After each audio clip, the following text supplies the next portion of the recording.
Bom dia, Felipe. Oi, tudo bem, Ivan? Bom, Bom obrigado pela dia. presença. Felipe, antes de tudo, é um grande amigo, né, que a gente fez durante o fellowship lá em San Diego e agora na Duke University, na Carolina do Norte, e continua recebendo vários fellows nossos. É um parceiro super importante do nosso departamento, da nossa pós-graduação. Basta mostrar às pessoas que estão aqui que treinaram com você, né, Felipe? Não preciso falar mais nada. Acho que a gente fica feliz pelas pessoas que a gente consegue formar e formar bem, né? E tem muito sucesso. Então, eu conversando com o Felipe, tá se falando muito de inteligência artificial, evidentemente, é o que está na moda. E como ele estuda exatamente glaucoma, como todo mundo sabe, eu disse, vamos dar um update em que ponto a gente está na aplicabilidade disso no dia a dia, o que vem para o futuro. Eu sei que o Felipe está estudando progressão de glaucoma agora, né? Tem um paper em revisão do Edu, do Felipe, que eu consegui dar algumas pequena ajuda, pequena colaboração, mais pelo Eduardo do que por mim mesmo. E, bom, a palavra é sua, Felipe. Você é o convidado, a reunião é sua. Obrigado pela presença. Obrigado, Ivan. Na verdade, eu que agradeço a oportunidade. É sempre um prazer estar falando para vocês e gostaria de parabenizar a escola, você agora como chefe do departamento da escola. E é um prazer, mesmo que virtualmente, ver de novo os fellows antigos, Eduardo, Carolina, e parabenizá-los pelo excelente trabalho que vocês têm feito aí. Como o Ivan falou, eu achei que era interessante dar um update nos os trabalhos que nós temos desenvolvido aqui em inteligência artificial e muitos deles, o Eduardo foi peça fundamental. E deixa eu, I should share screen aqui, né? Peraí.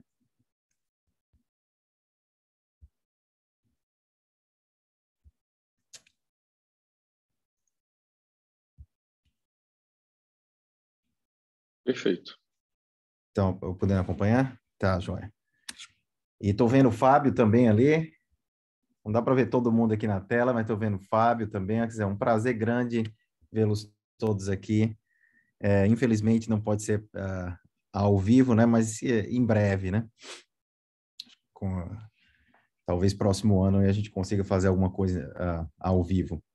Então, vamos falar um pouco sobre inteligência artificial e o que nós temos feito na direção de screening, diagnóstico e também avaliação da progressão do glaucoma.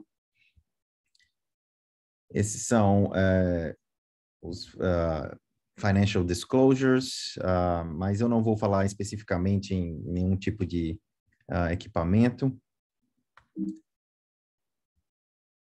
Então, todos vocês provavelmente já são familiares com a ideia de Deep Learning. Eu não sei como tem sido isso traduzido para o português, né?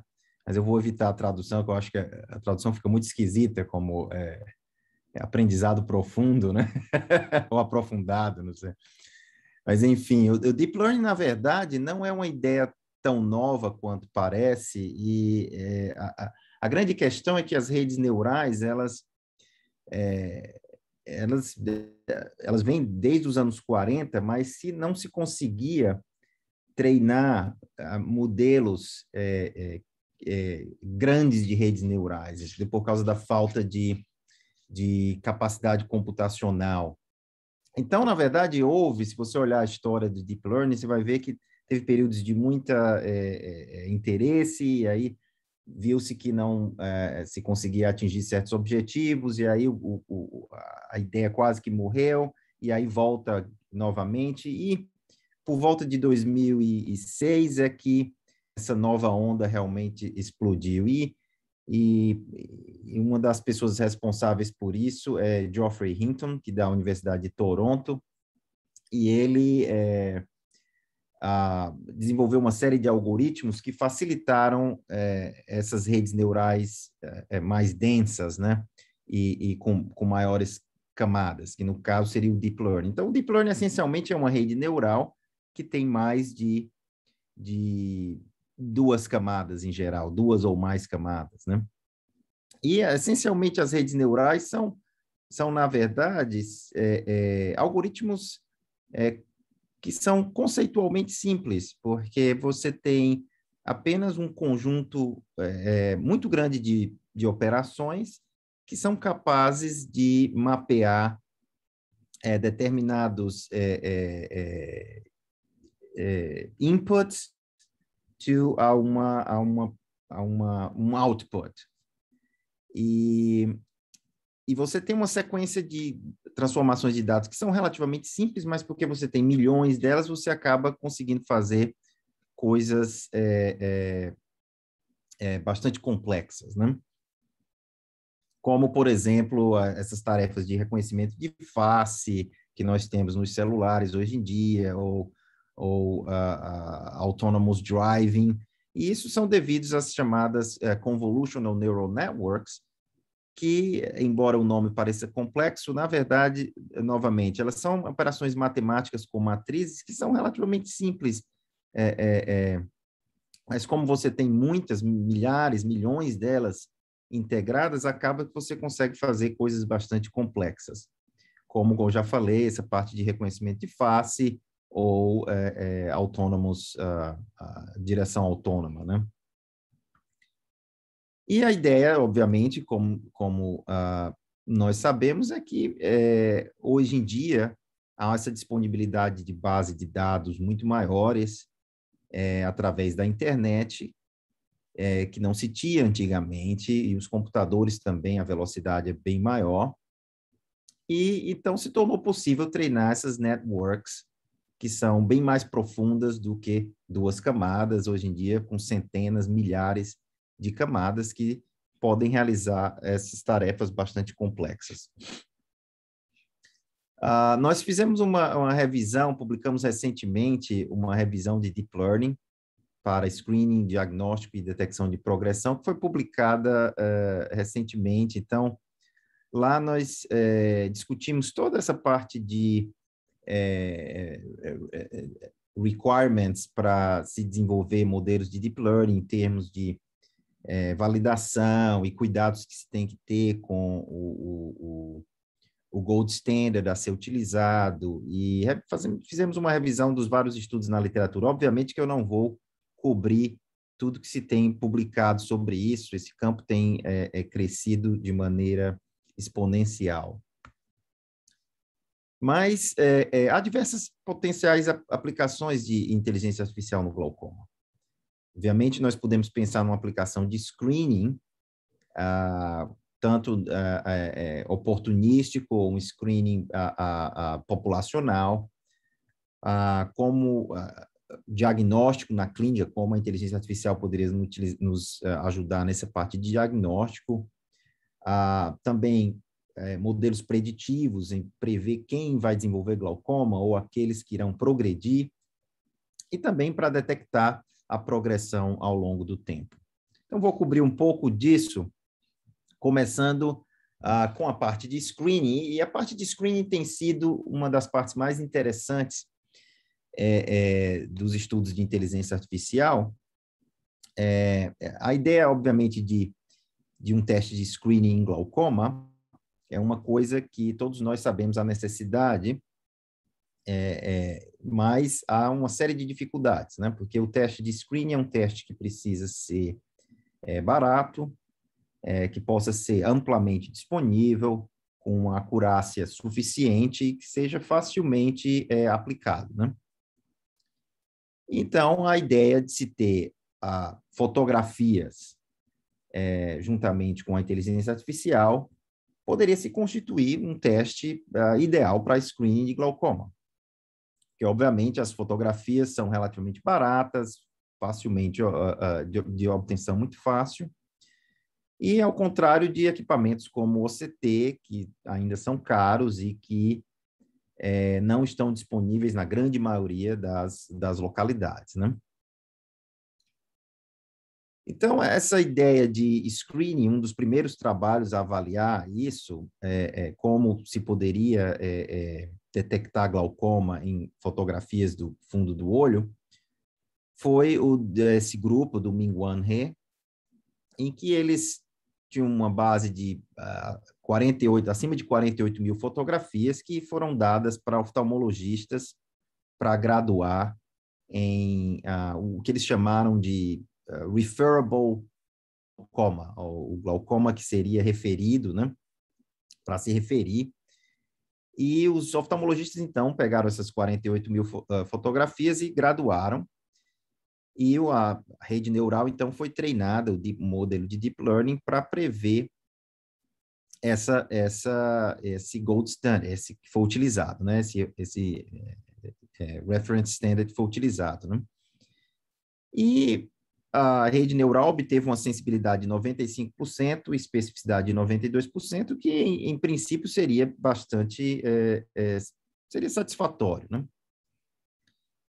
O problema é que todos nós sabemos, e principalmente acredito que todos nessa reunião que lidam com glaucoma no dia a dia, são as dificuldades que nós temos, na verdade, em tentar se diagnosticar o glaucoma baseado em apenas uma fotografia do fundo do olho. Então, se eu pegar uma fotografia aqui do fundo de olho de um paciente com glaucoma inicial e der para os membros dessa sala virtual, provavelmente nós vamos obter diferenças enormes na graduação, né? E isso aí é fato comum, já foi mostrado claramente. E, obviamente, que se o glaucoma for end stage, muito avançado, fica claro. Ou se o nervo é completamente normal, fica claro. Mas há toda aquela gama de nervos suspeitos e com glaucoma inicial que são difíceis de você detectar. E há uma reproducibilidade ruim. E um fato interessante é que os graders, eles tendem a adotar uma espécie de limiar mental, um threshold mental de alta sensibilidade e baixa especificidade. Porque, em geral, quando ele está ali graduando a fotografia, ele tem aquele receio de miss the diagnosis, né? E não diagnosticar. Então, ele acaba adotando esse threshold de alta sensibilidade e dando o diagnóstico de glaucoma muito facilmente, né, para essas fotografias. E isso aí é justamente o que você não quer num teste de screening, porque isso vai levar a um número enorme de falsos positivos. Então, quando você treina uma deep learning para replicar esses gradings que foram feitos dessa maneira, então essa deep learning vai ter, obviamente, uma especificidade verdadeira muito baixa. Obviamente que entenda que aqueles números de especificidade que eu falei, eles correspondem apenas quando comparados a esse gold standard, né? Mas não necessariamente os grades estão corretos. Então, isso nos levou a uma série de trabalhos para tentar criar essas redes neurais de uma maneira mais objetiva. Então, nós conduzimos trabalhos em que, ao invés de você ter os graders como o standard, nós utilizamos o OCT, né? Então, a ideia é uma ideia relativamente simples. Então, ao invés de você pedir a graders para graduar 40 mil fotos, por que nós não pegamos os pares, o exame de OCT correspondente naquele mesmo paciente? Então, nós treinamos a rede neural para prever os resultados do OCT. Então, foi isso que nós fizemos, a rede neural prever a espessura da camada de fibras nervosas. Nós treinamos isso com mais de 30 mil fotografias, e esses aqui são os resultados na amostra de teste. E como vocês podem ver, há uma relação bastante forte entre os valores de espessura da camada de fibras nervosas e o que foi previsto pela fotografia de fundo de olho após o Deep Learning Model ter sido treinado, né? Esses aqui são alguns exemplos, e vocês podem ver, por exemplo, nesse superior à esquerda, vejam que os valores são praticamente idênticos, né? O valor do OCT na espessura global da camada de fibras foi 107 e o valor predito, apenas com base na fotografia, foi 109.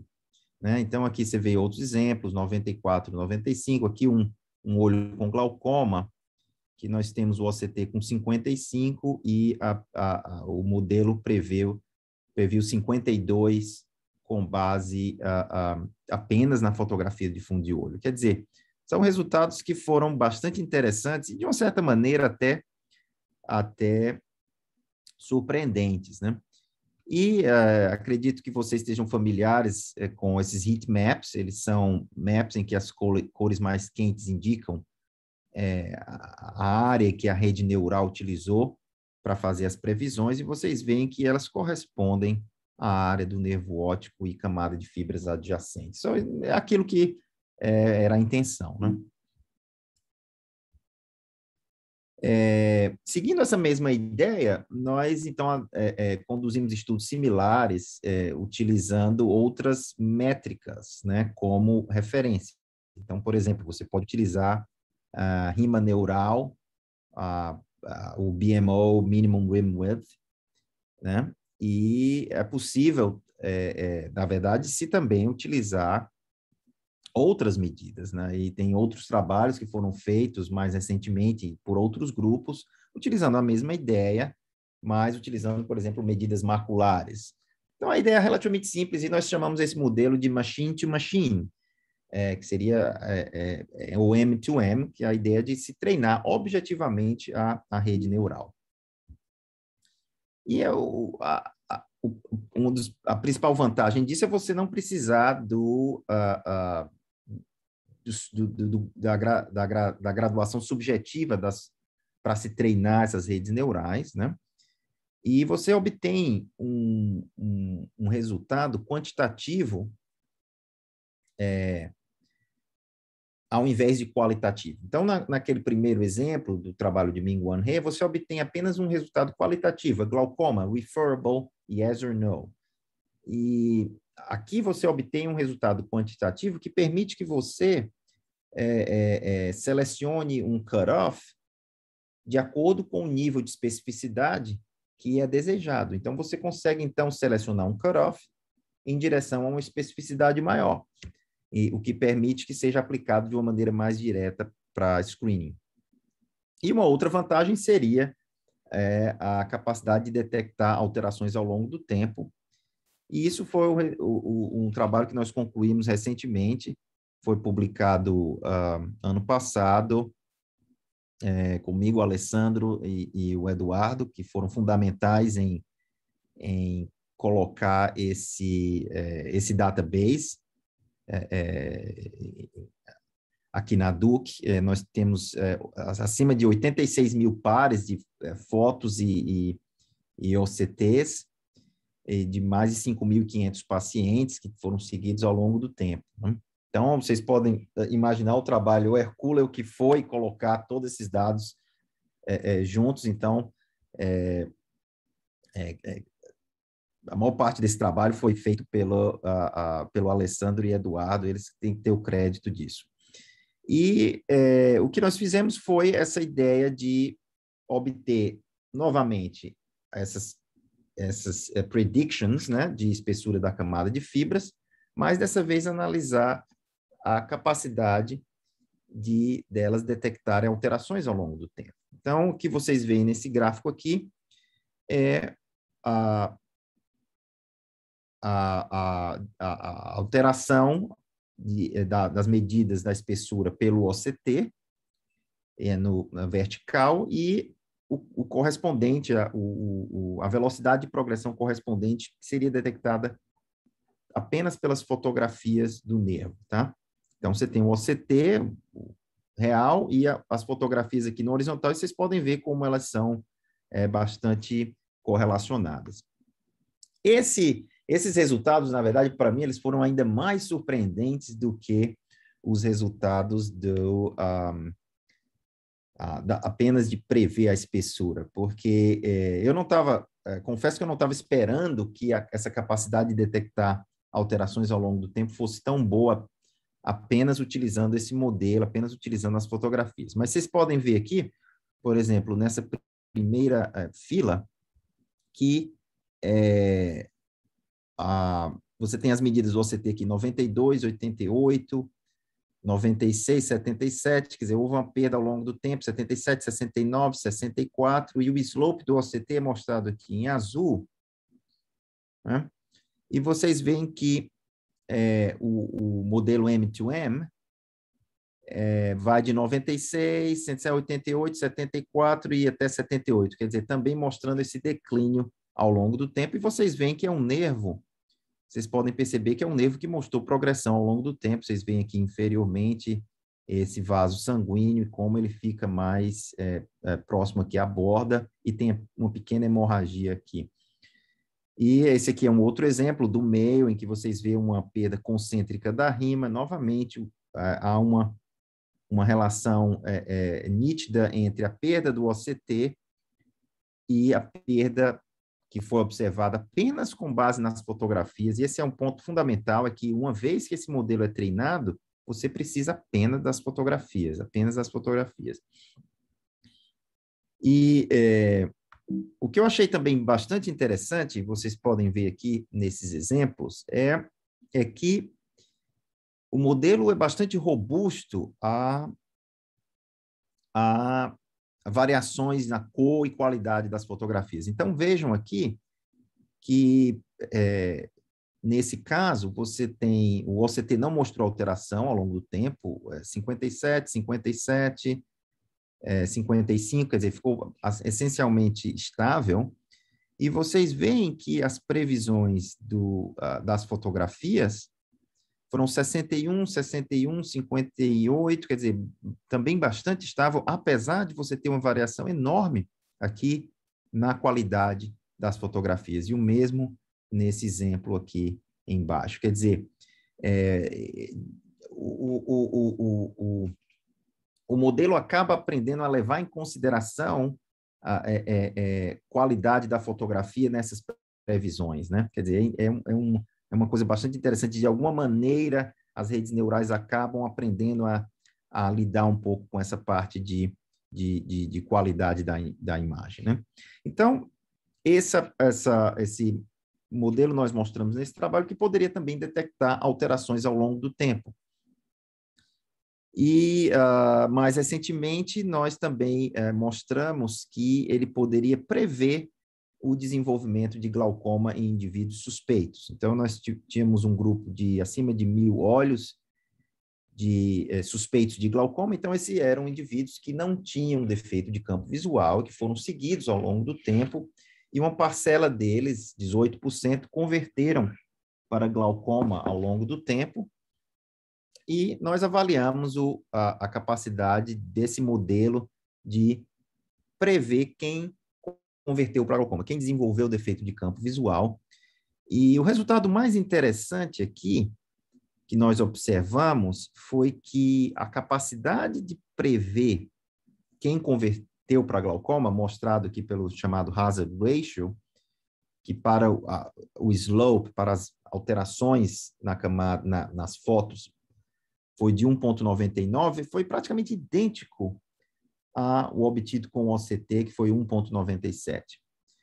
Obviamente, aqui eu preciso fazer um parêntese que pode começar a dar a ideia errada de que você, obviamente, tudo que você faz com o OCT, você pode fazer com as fotografias do nervo. Eu não acredito que esse seja o caso. Obviamente, o OCT te permite ter uma análise microscópica das estruturas e uma análise bem mais detalhada de perdas mais localizadas. Porém, do ponto de vista de screening, tanto populacional quanto um screening oportunista, ou até mesmo para se utilizar na prática clínica como um auxílio ao OCT, ou quando não se tem um OCT, eu acho que os resultados são excelentes que nós obtivemos com esses modelos. Então, aqui vocês veem um exemplo, por exemplo, do olho que era suspeito, que desenvolveu o defeito de campo subsequentemente e que houve uma perda Há uma diminuição aqui, o modelo, com base nas fotos, ele previu 83 micra e, ao longo do tempo, diminuiu para 69, e esse paciente, no futuro, acabou desenvolvendo um defeito de campo visual, como vocês podem ver aqui. Eu acredito que a ideia de modelos como esse seria uma implementação mais fácil, por exemplo. Eventualmente, eu vejo isso como você chegando numa CVS, um Walmart, e tirando uma foto do fundo do olho e fazendo-se, então, um screening para glaucoma, mas, além disso, para outras condições, como, por exemplo, retinopatia diabética, degeneração macular, etc. E a ideia também, por exemplo, de que você possa, em consultórios, por exemplo, de generalistas, você poderia, por exemplo, monitorar o paciente ao longo do tempo, obtendo fotografias, e caso o paciente apresentasse uma mudança significante, ele então seria referido para um especialista. Obviamente que para vocês que têm um OCT na clínica, a ideia para que eu preciso, né, das fotografias, já que eu já tenho um OCT, né? O que obviamente é verdade. Então, há também uma série de estudos se tentando melhorar a interpretação de OCT e campo visual para o diagnóstico de glaucoma. Tá? Obviamente, um dos primeiros estudos que nós fizemos foi a ideia de se identificar erros de segmentação em OCT. Isso é um trabalho do Eduardo, e a ideia foi, obviamente, como os senhores sabem, há muitos artefatos nessa área, na parte de segmentação da camada de fibras nervosas no OCT, eles são bastante comuns, e então nós detectamos esses erros de segmentação treinando-se uma rede neural com base em um banco de dados que nós tínhamos de OCT, e uma grande parte dos scans tinham erros de segmentação, e nós treinamos as redes neurais para reconhecer. Aqui vocês veem o heatmap, e ela reconhece as áreas que há o erro de segmentação. Aqui vocês veem que a linha azul perdeu a segmentação posterior da camada de fibras nervosas, e isso é detectado prontamente pelo modelo aqui. Até mesmo desvios bastante pequenos, como vocês veem nesse exemplo aqui, é bastante interessante esse exemplo, que mínimo erro de segmentação, provavelmente sem importância clínica, mas que foi detectado aqui também pelo esse modelo. Uma outra área que nós achamos interessante, e tem alguns outros trabalhos que foram feitos sobre isso, é a parte de o que nós chamamos de segmentation free, que seria você desenvolver algoritmos para diagnóstico utilizando o OCT, mas que não precisam da segmentação da camada de fibras nervosas. Então, novamente, aqui o mesmo grupo, vocês podem ver, Alessandro, Eduardo, que novamente foram bastante produtivos, o Eduardo extremamente produtivo no período dele aqui, e esse é mais um dos trabalhos que nós tínhamos cerca de 20 mil imagens de OCT de pacientes com glaucoma e normais, e o que nós fizemos aqui foi a ideia de treinar um algoritmo para detectar o glaucoma com base apenas no scan, no B-scan, né, no ultrassom do OCT, no ultrassom, do B-scan do OCT, e para diagnosticar glaucoma versus normais, né? Mas sem utilizar a segmentação da camada de fibras nervosas. E a performance acaba que foi melhor do que os parâmetros convencionais do aparelho, tipo medida de espessura global ou as medidas sectorais, né? Então, vocês podem ver um exemplo aqui. Após o modelo ser treinado, você precisa apenas dar o scan do OCT, o scan bidimensional do OCT, e ele te dá, então, uma probabilidade de glaucoma, aqui no caso, nesse scan, a probabilidade de 98%, e vocês veem que ele identifica com o heatmap a área de afilamento aqui, que vocês podem ver, apesar de, obviamente, vocês podem ver que não foi feita a segmentação da camada de fibras nervosas. Quer dizer, você pode utilizar, então, o B-Scan sem precisar se preocupar com a segmentação da camada de fibras nervosas. Finalmente, para progressão, para mudanças ao longo do tempo, para detectar alteração ao longo do tempo, essa é uma área que tem visto, até o momento, poucos trabalhos. Essa é uma área que nós estamos, no momento, trabalhando de maneira intensiva em tentar aplicar certos modelos de deep learning para o problema de detecção de progressão, de detecção de alteração das imagens ao longo do tempo, né? E esse é um dos trabalhos aqui do Eduardo, em que nós tínhamos olhos seguidos ao longo do tempo. Esses olhos, nós tínhamos 14 mil OCTs de cerca de 800 olhos que tinham sido seguidos ao longo do tempo. Então, nesse caso aqui, nós tínhamos a sequência de testes de OCT e nós, então, pedimos para o graders para graduar em progressão. Nesse caso aqui, foi progressão yes or no, e eles tinham a sequência toda dos OCTs ao longo do tempo, mas graduaram cada time period, né? Cada intervalo em progressão yes or no, mas para diminuir a incidência de falsos positivos ou falsos negativos, eles tinham toda a sequência dos OCTs ao longo do tempo, podiam então ver toda a sequência que aconteceu para graduar todos os intervalos ao longo do tempo, né? Então, isso te garante uma certeza maior no caso do gold standard aqui. E então o modelo foi treinado para essencialmente replicar esses gradings com base nas imagens, com base nas espessuras da camada de fibra nervosa do OCT, e obteve uma área sobre a curva ROC bastante alta, de 0,94, e que foi superior aos parâmetros convencionais quando vistos com o Trend Analysis, né? Quando nós medimos o slope do global ou setoriais, e esse modelo, na verdade, acabou tendo uma performance melhor.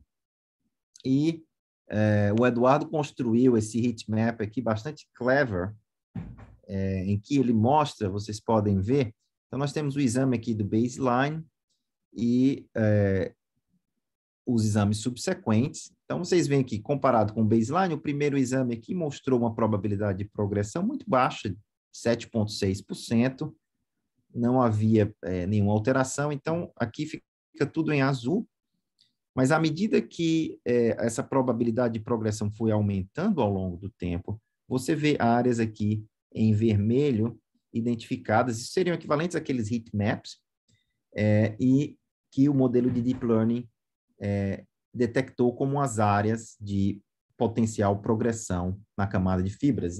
Interessante porque o modelo, então, permite que você tenha não apenas uma identificação de se a progressão ocorreu ou não, mas a área de progressão. Finalmente, na área de campos visuais, a área de campos visuais é a área que mais tem tido trabalhos na parte de machine learning, e muitos algoritmos interessantes têm sido desenvolvidos, embora, como vocês sabem, ainda falta parte de implementação, né? Isso não tem sido ainda implementado na prática clínica, né? Um dos algoritmos interessantes que nós trabalhamos foi o chamado autoencoder, e essencialmente ele é a ideia de se simplificar através de redes neurais dados complexos, ok? Então, essencialmente, a ideia é você tem uma imagem, digamos, original, e você comprime ela, tá?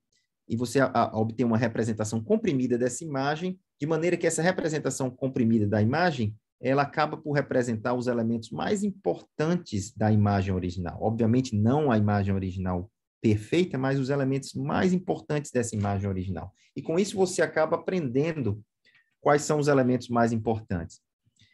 E nós aplicamos isso para campos visuais, para reconstruir os campos visuais, e identificar as características mais importantes dos campos visuais e com isso, tentar prever trajetórias de alteração dos campos visuais ao longo do tempo.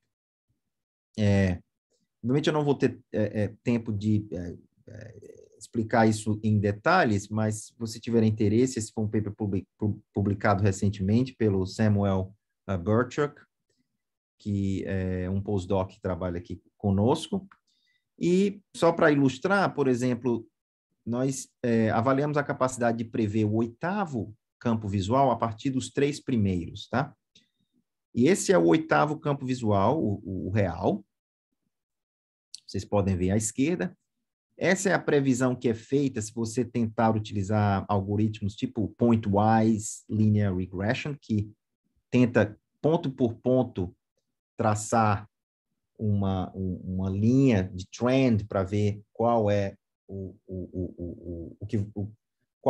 trend que vai acontecer com aquele ponto. E vocês veem que o resultado é, na verdade, bastante ruim com esse trend analysis, com números impossíveis aqui que foram previstos. E vocês verem o caso aqui do Variational Autoencoder, que o defeito de campo fica até bastante similar ao do campo verdadeiro. Então, eu acredito, isso foi apenas um breve overview na área de inteligência artificial. Eu acho que há muito a ser feito. No momento, nós estamos uma das áreas mais importantes para se desenvolver os algoritmos de screening, obviamente, é pegar esses algoritmos e testar em dados populacionais, né? Então, nós coletamos uma série de datasets de population-based studies e nós estamos aplicando o M2M model para ver como eles performam nesses algoritmos. Então, a ideia, obviamente, é agora partir para a implementação desses modelos em prática clínica, que precisa ser feito como o próximo passo. Muito obrigado. Felipe, posso falar? Não sei como Claro. está aí. Bom, parabéns pela sua didática novamente. Aliás, já comentei isso anteriormente. Eu tive o prazer de participar da sua banca de doutorado e foi a tese mais gostosa que eu li. Parecia muito mais um romance, né? A gente tinha um interesse muito grande de continuar lendo aquilo. Foi realmente bárbaro, fantástica a tua defesa de tese. Mas eu queria perguntar para você, para o Eduardo, primeiro, como é que está o interesse da indústria em relação a isso? Como é que estão os grants em relação a isso? Como é que você sente? Porque aí isso traz um desenvolvimento muito mais rápido, talvez, né? Quando você tem essa motivação também, essa possibilidade de adquirir, de comprar, enfim, de fazer coisas que auxiliam nessa. Uhum. A segunda pergunta é se realmente o Deep Learning vai ser muito mais rápido na parte estrutural que na parte funcional. Porque nós temos ainda algumas dificuldades, né? Os testes psicofísicos, da avaliação funcional, se isso retarda um pouco, talvez seja mais rapidamente chegado na prática clínica a possibilidade do uso disso para a estrutura do que para a função. Tá. Então, na primeira pergunta, há um interesse enorme, né?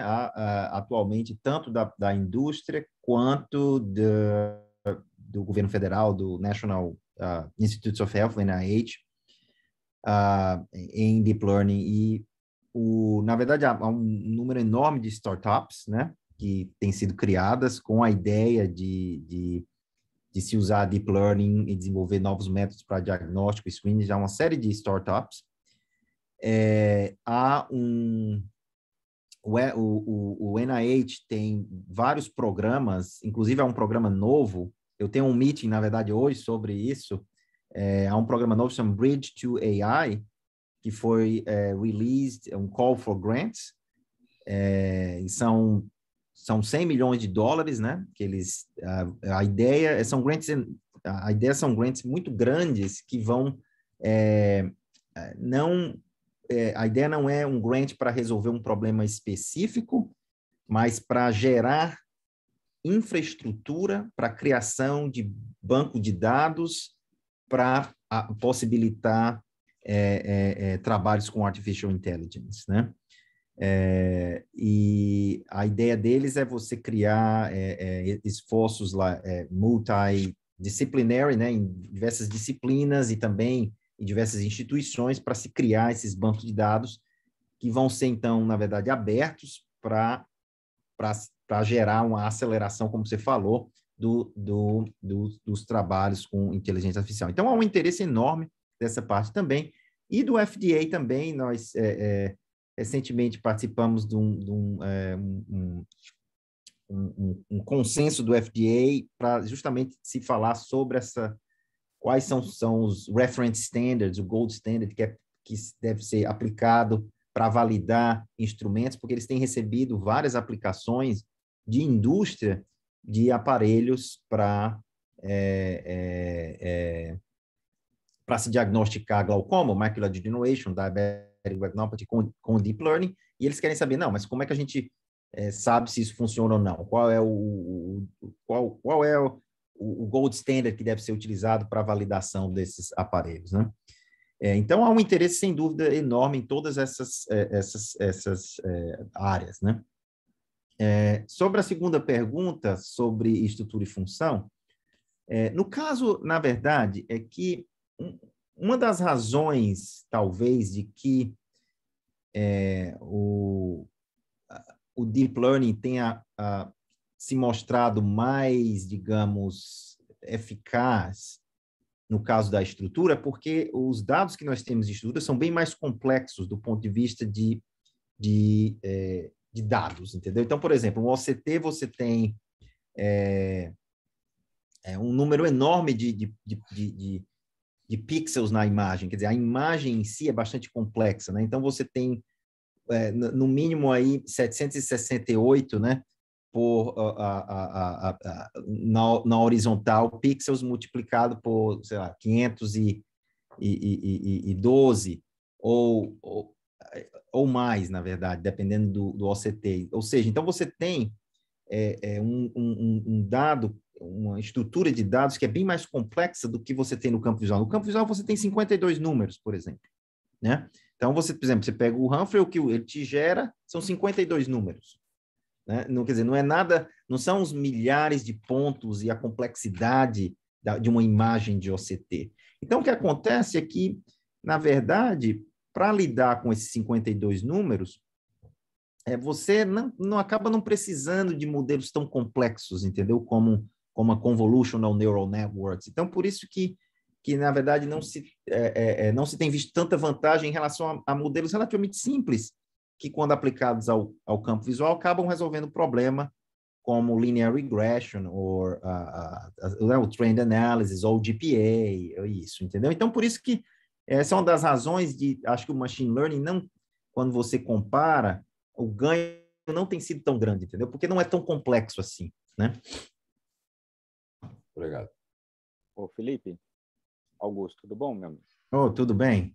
Tudo jóia. Meus parabéns, acho muito bacana, assim, cada vez que chega um artigo desse, a gente fica absurdamente animado com muita coisa.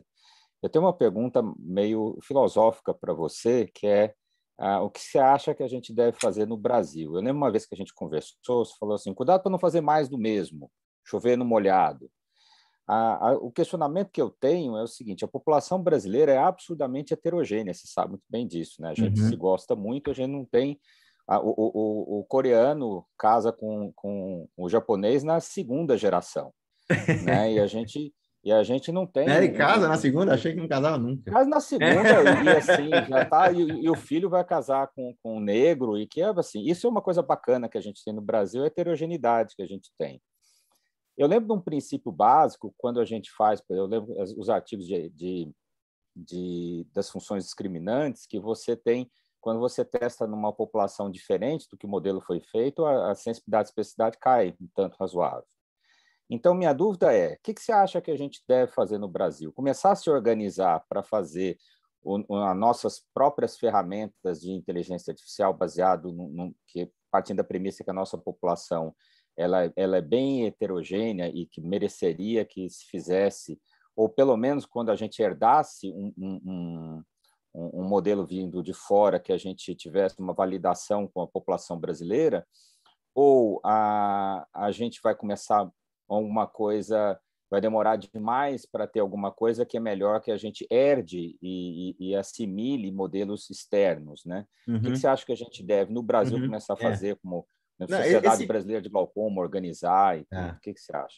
Esse ponto, na verdade, é fundamental que você tocou, que é a questão da diminuição de performance quando se faz a validação externa, né? Quando se aplica numa população diferente. Isso aí você vê muito claramente na grande maioria, né, dos modelos de inteligência artificial. Então, é uma das razões de eu ter mencionado ali mais para o final essa ideia de coletar esses datasets de estudos populacionais, e eu tenho entrado em contato com uma série de investigadores que, recentemente, o Dom Budens me forneceu os dados do tema, a Survey, que foi feito na África, e eles obtiveram fotografias do fundo do olho, é uma população grande de africanos. Então, a ideia vai ser justamente aplicar esse modelo que nós desenvolvemos nesse dataset, entendeu?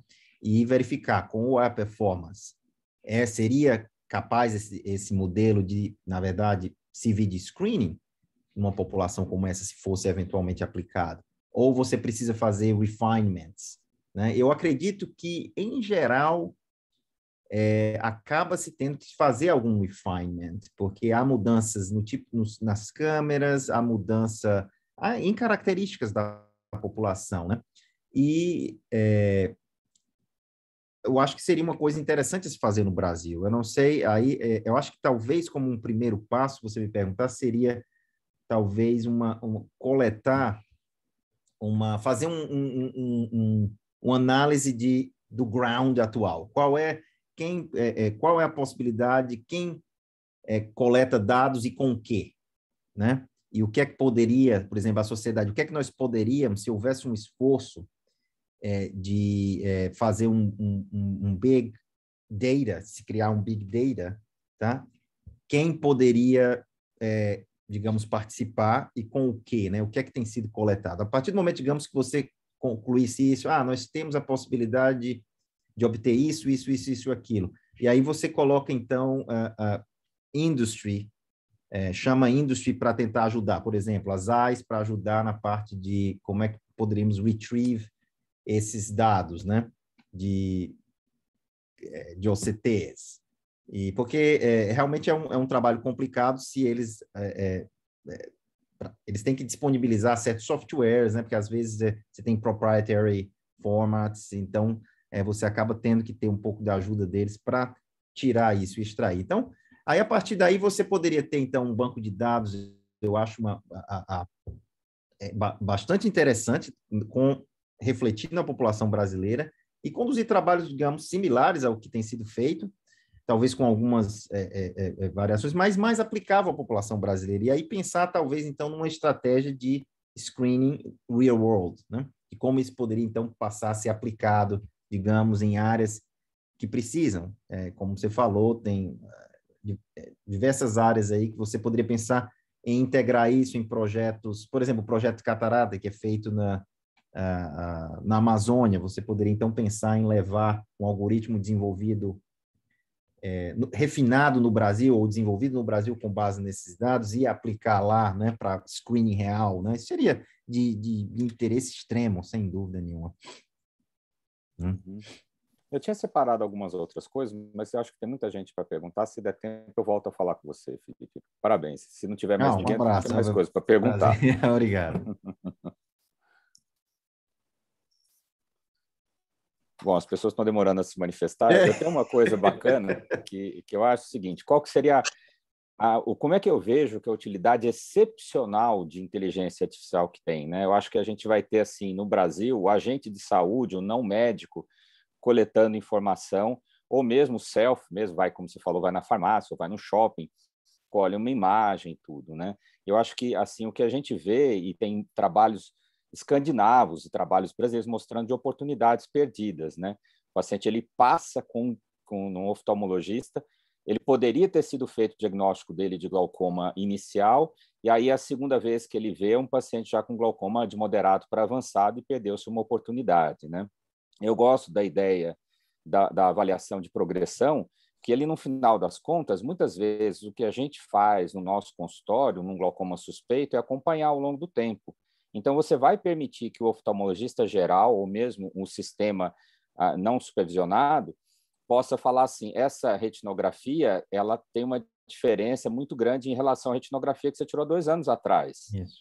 Então, o de progressão, na verdade, ele vai servir para diagnóstico do glaucoma inicial, que é o que é mais difícil para fazer avaliação de qualquer coisa que seja, é de glaucoma inicial, porque os nervos eles são muito misturados ali, né? Então, eu acredito que a gente vai ter uma oportunidade muito grande de deixar de perder oportunidade, né? E usar esse programa de progressão, na verdade, para o glaucoma inicial em 2 tempos, aí você fecha a questão, né? Acho bem interessante isso daí, né? E vai tirar um pouquinho o erro do oftalmologista geral, né? Isso, porque a verdade é que há, como você falou, uma variabilidade muito grande. Então, muitas vezes, com base numa fotografia simples, você realmente não consegue determinar. Você vai ter uma incerteza grande se é glaucoma ou não, a não ser que seja um nervo completamente normal ou um nervo já bem alterado, né? Então, a ideia de você detectar alterações ao longo do tempo vai te permitir, então, fazer esse diagnóstico. Quando você tiver alterações que são suficientemente claras, você, aqui você está mostrando alteração e aí você refere, né? E isso, como você falou, pode ser uma coisa bastante útil para o chamado screening, que seria o oportunista. O indivíduo está vindo na sua clínica, digamos, para fazer os óculos e você obtém aquela retinografia, mas não precisa você estar ali fazendo aquela interpretação manual, subjetiva, que tem a série de problemas, como eu falei, mas vai ser aquela coisa que vai te dar automatizado e que te vai dar o red flag, né? Se esse aparecer, e te permitir, então, referir para o indivíduo, para o indivíduo mais especializado. Aqui nós temos a optometria, né? Então, boa parte dos indivíduos com suspeita de glaucoma que eu recebo são de optometristas, eu diria até a maioria, né?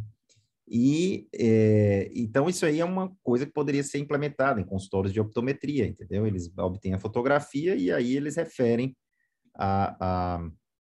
quando há uma alteração significante. E também, talvez até mesmo em práticas gerais, isso é um projeto que nós estamos implementando aqui na DUC, é colocar as câmeras em clínicas de diabetes, né? Aqui de diabéticos, né? Porque eles têm que fazer o screening, e a ideia seria fazer o screening já no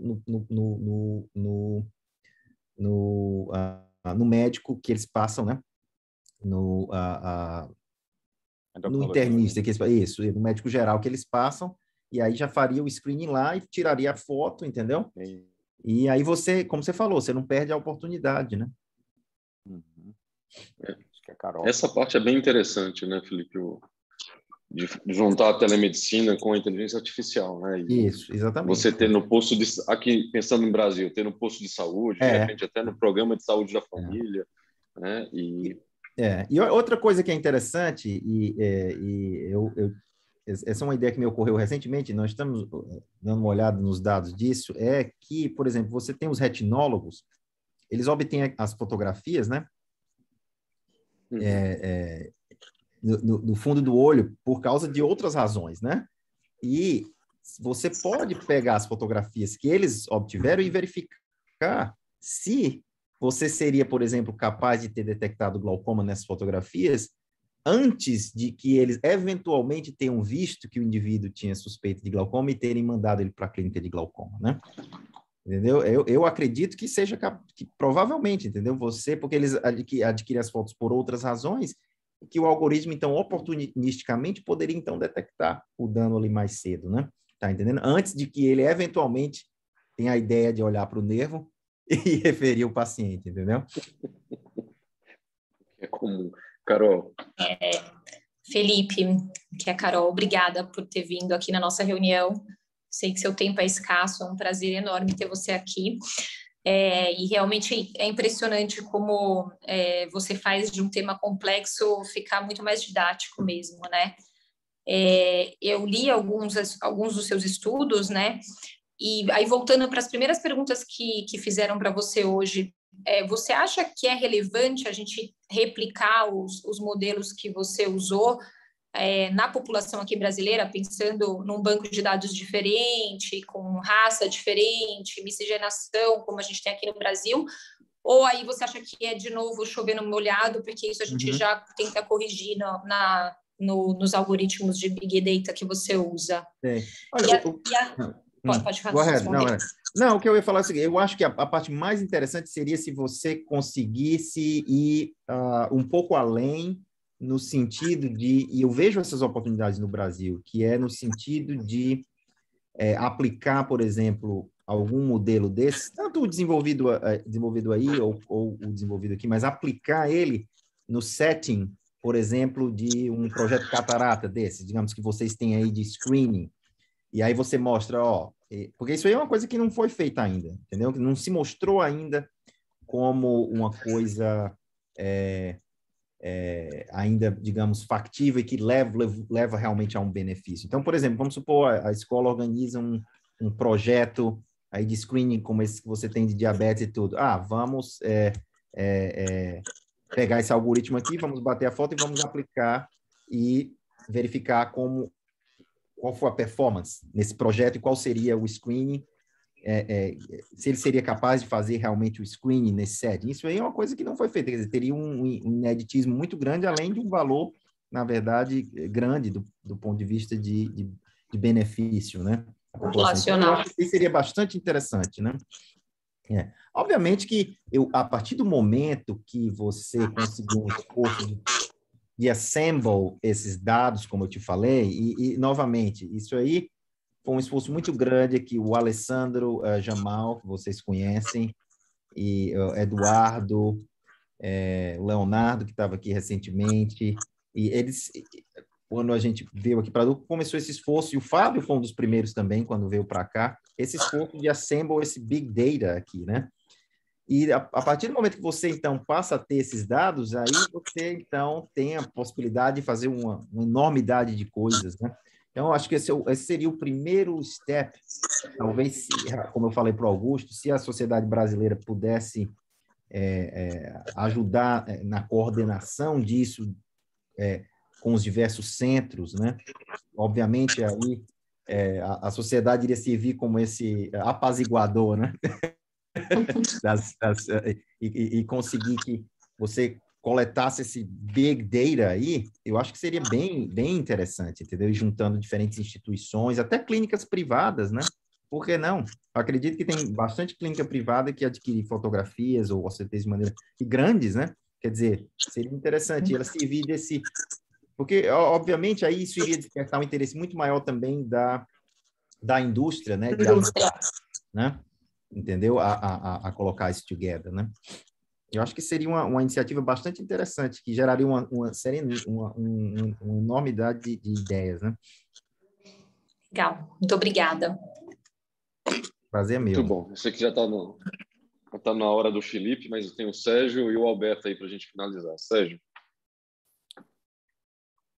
Oi, Felipe. Oi, obrigado pela oportunidade de perguntar. Tenho umas dúvidas aqui, talvez você consiga... É ótimo ter você aqui para ilustrar isso para a gente e ajudar a gente a entender um pouquinho melhor. Eu queria te perguntar duas coisas, são rápidas. Primeiro, se esse trabalho do campo visual que você mostrou é fantástico no sentido de que ele avalia ao longo do tempo a melhora da capacidade de avaliação de uma progressão ou de um diagnóstico. Então, isso é muito legal. Eu queria saber se você fez esse tipo de análise com relação às retinografias também, para as sequências que você tem de retinografia, se o algoritmo ele consegue detectar antes do Reading Center uma progressão que você já sabe que vai existir no futuro. E com quantas retinografias você conseguiria? Porque o objetivo sempre é a gente detectar antes, né?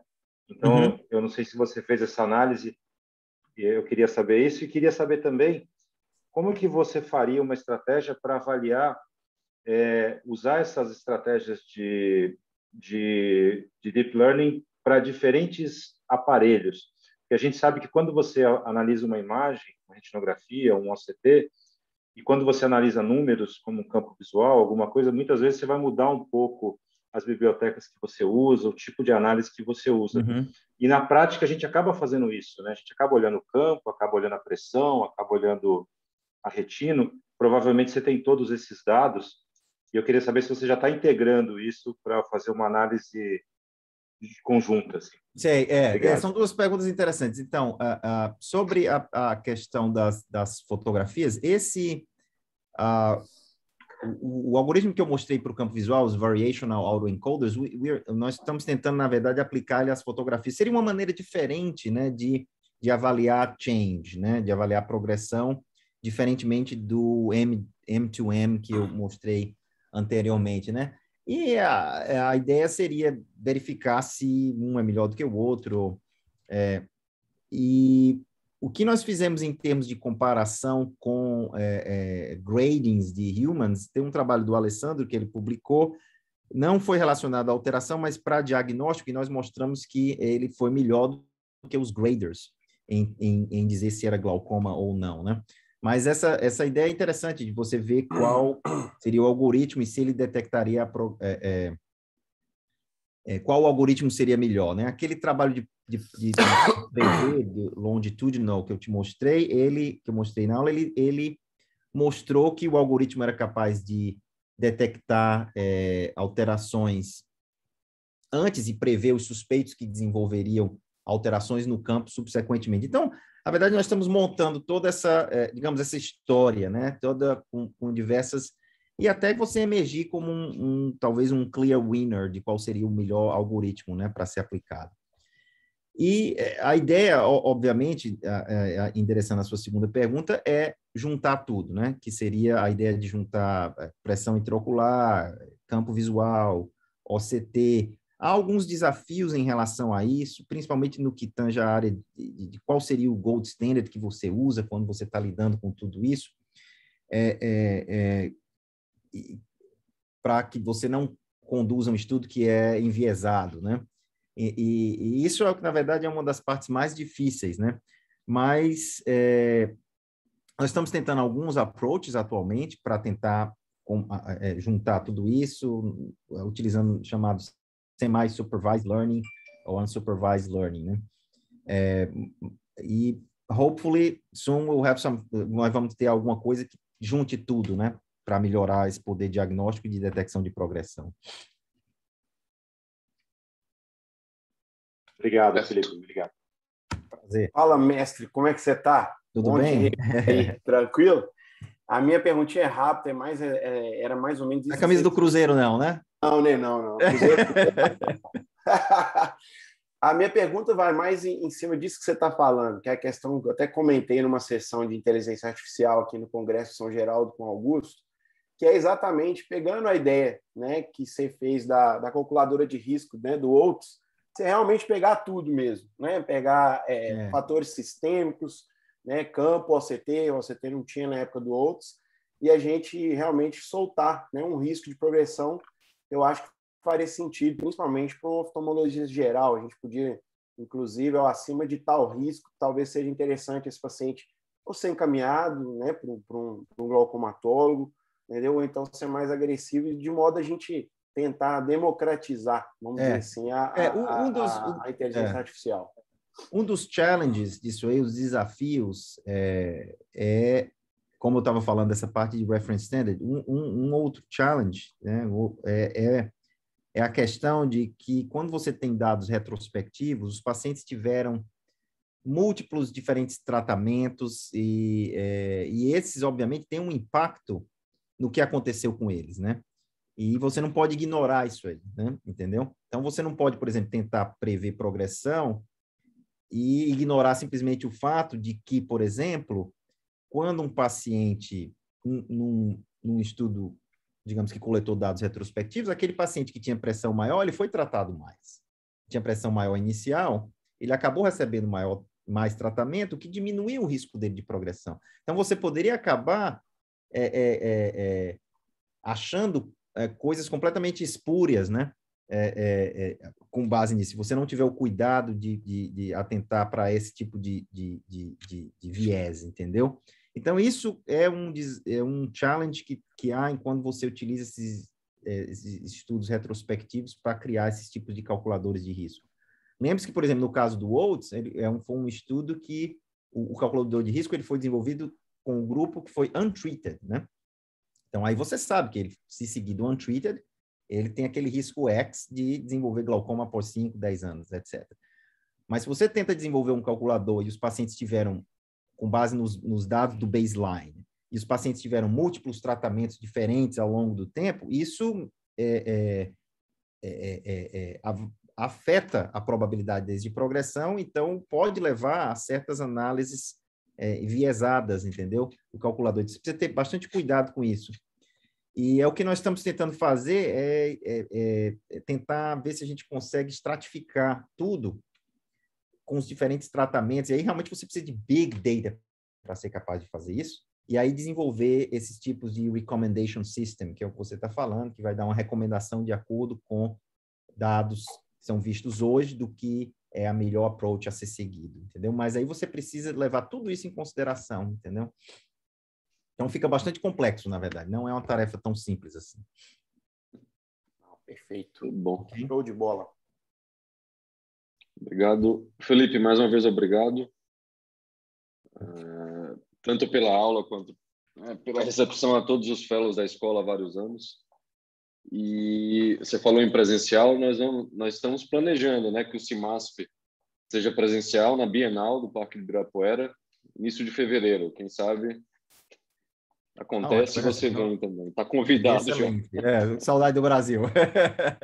Um abraço, muito obrigado pelo convite, um prazer enorme e parabéns de novo à escola, parabéns, Ivan, pela chefia do departamento, o cargo mais importante da oftalmologia brasileira, né? E parabéns a todos vocês pelo excelente trabalho e um abraço, espero revê-los em breve. Um abraço. Até mais. Um abraço, até mais. Um abraço.